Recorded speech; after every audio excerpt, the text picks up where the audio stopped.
Hello everyone. आज के हमारे वीडियो में हम उस सिचुएशन के बारे में, उस सिनेरियो के बारे में बात करेंगे जहाँ जब किसी के साथ गलत होता है। तो जनरली जब भी कोई क्राइम कमिट हुआ है, ऑफेंस हुआ है या किसी के साथ भी कुछ गलत हुआ है तो वो रेमेडी के लिए कहाँ जाते हैं? वो जाते हैं कोर्ट के पास। कोर्ट के पास जाके पिटिशन फाइल करते हैं। मगर कोई ऐसी सिचुएशन समझिए जहाँ पर क्राइम हुआ, एक इंसान के साथ गलत हुआ, उसे लगा कि उसके साथ गलत हुआ और उसने कोर्ट के पास जाने में देरी कर दी। तो ऐसे केसेस में क्या उस पर्सन के पास ये राइट है कि उसे रिलीफ मिले, या फिर सिर्फ इसीलिए क्योंकि वो देरी से गया है, देरी से उसने केस फाइल किया है, पिटिशन फाइल की है, तो उसे कोई रिलीफ नहीं मिलेगा। तो इस रिगार्ड में हमारे पास एक डॉक्ट्राइन है, doctrine of delay and lashes, जो कि ये कहती है कि अगर ऐसा होता है, डिले हो जाती है, अनरीजनेबल डिले, तो उस केस में कोर्ट के पास ये राइट है कि वो रिलीफ देने से मना कर सकता है।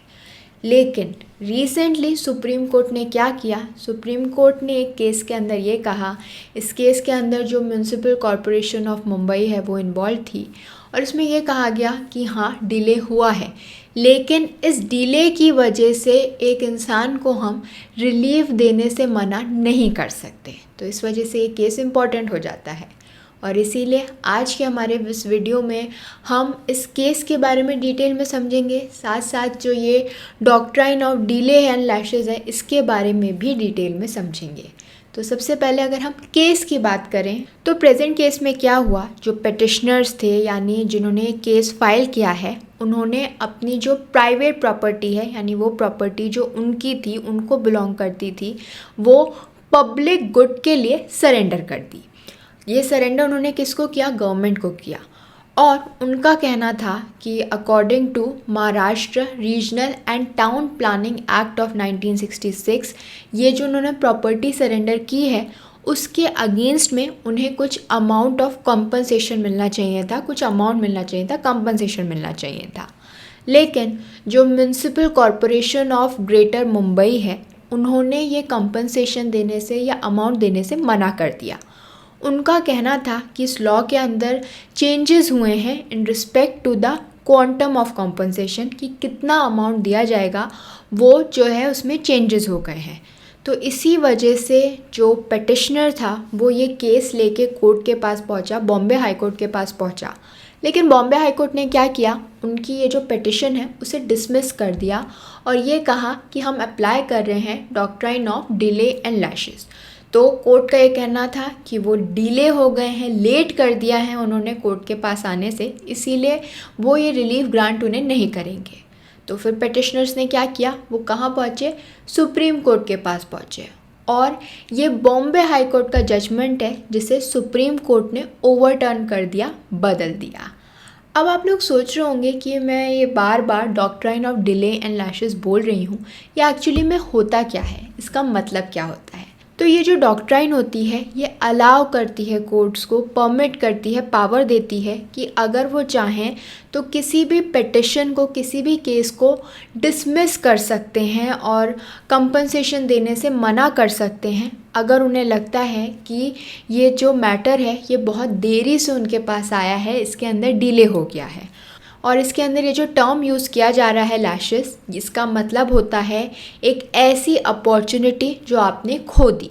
तो बेसिकली ये जो डॉक्ट्राइन है ये हाईलाइट करती है कि कैसे आपने अपने राइट को एक्सरसाइज नहीं किया ऑन टाइम, क्योंकि आप कोर्ट के पास जो है देरी से पहुँचे, लीगल रिड्रेसल के लिए देरी से पहुँचे विदाउट एनी गुड रीज़न, तो उस केस में आप अपने राइट को लूज़ कर जाते हो।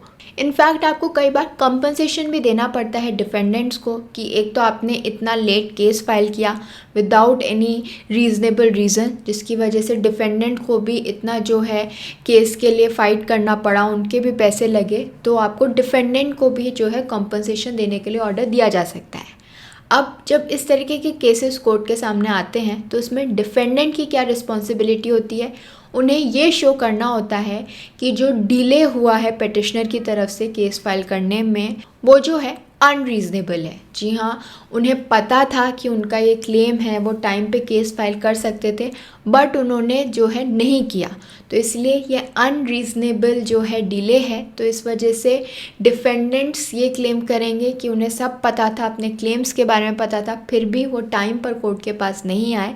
तो इसीलिए ऐसे केसेस में ये डॉक्ट्राइन जो है अप्लाई की जाए। अब इस डॉक्ट्राइन को कई बार अप्लाई किया गया है। बहुत सारे हमारे पास सुप्रीम कोर्ट के ऐसे जजमेंट्स हैं जहाँ पर इस डॉक्ट्राइन को अच्छे से एक्सप्लेन किया गया है कि कब इसे हम अप्लाई कर सकते हैं और कब नहीं। तो अब हम उन्हीं केसेस के बारे में शॉर्ट में समझ लेते हैं। तो सबसे पहला ये जो केस है, इस केस में जो सुप्रीम कोर्ट है उनका कहना था कि जो डिले हुई है इसे फॉरगिव किया जा सकता है, इसे भूला जा सकता है अगर पेटिशनर जो पेटिशन फाइल कर रहा है वो तब फाइल कर दे जब तक कोई नया लीगल राइट नहीं आया है।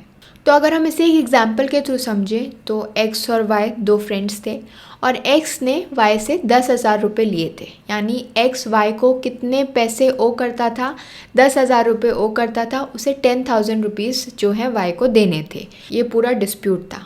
But by the time Y ने ये जो है डिस्प्यूट कोर्ट के सामने रेज़ किया कि एक्स को मुझे 10,000 रुपये देने हैं, मेरे पैसे उसके पास हैं, मुझे वापस चाहिए, तब तक जो लॉ था वो चेंज हो गया था।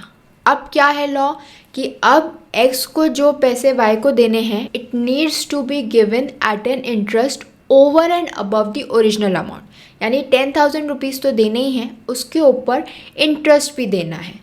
तो इस केस में क्या हुआ, क्योंकि वाई ने डिले कर दिया इन फाइलिंग द केस, तो जो पूरा केस था, जो सिनेरियो था, जो लॉ था वो चेंज हो गया और इस वजह से कोर्ट के पास ये राइट आ गया कि वो इस केस को डिसमिस कर सकते हैं।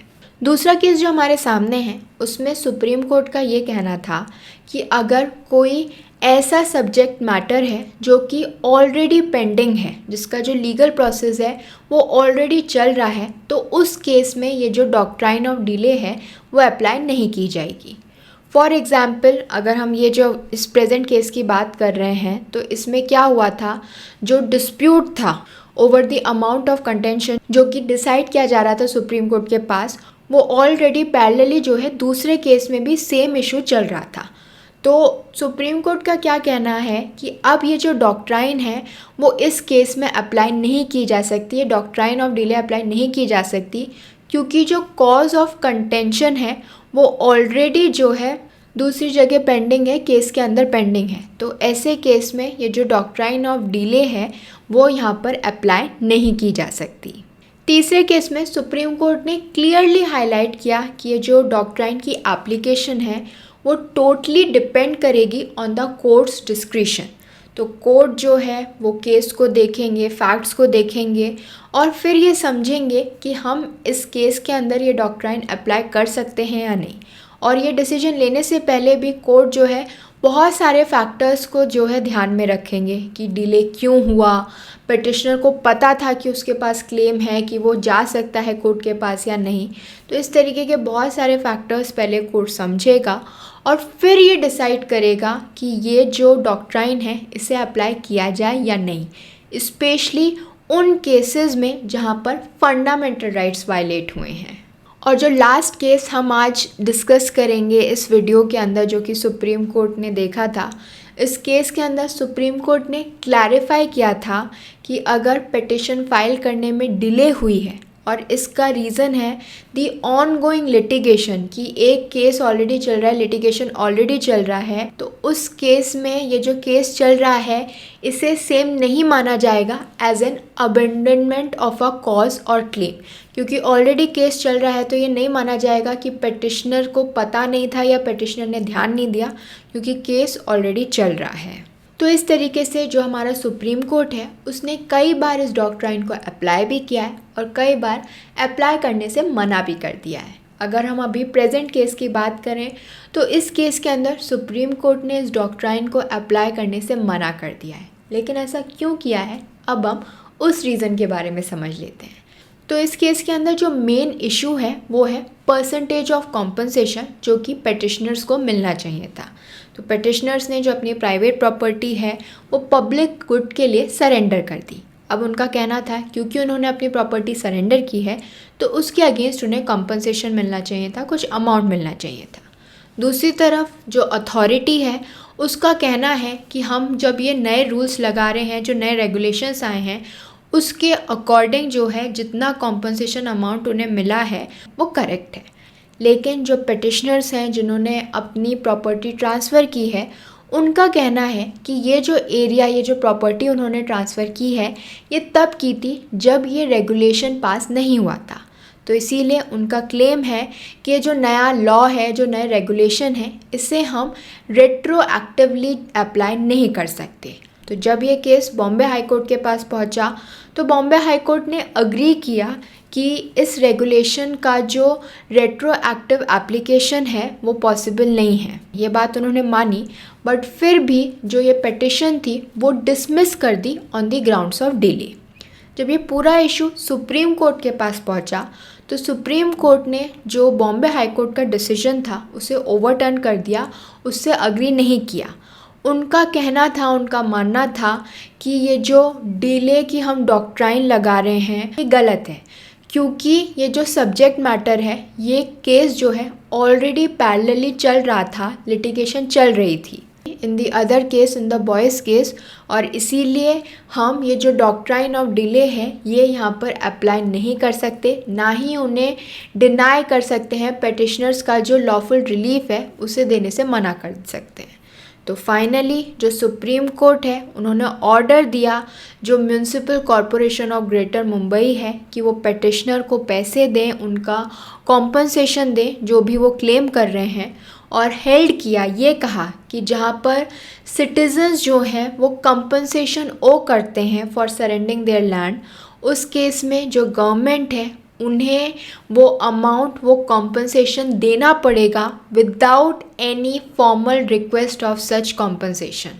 और ये जो जजमेंट है ये देते समय सुप्रीम कोर्ट ने इस बात को भी ध्यान में रखा कि हमारे पास article 300A of the Indian constitution है जो कि गारंटी करता है right to property to every citizen. हम सब के पास राइट टू प्रॉपर्टी है और ये राइट हमसे तभी लिया जा सकता है जब ये ऑथराइज्ड बाय लॉ हो।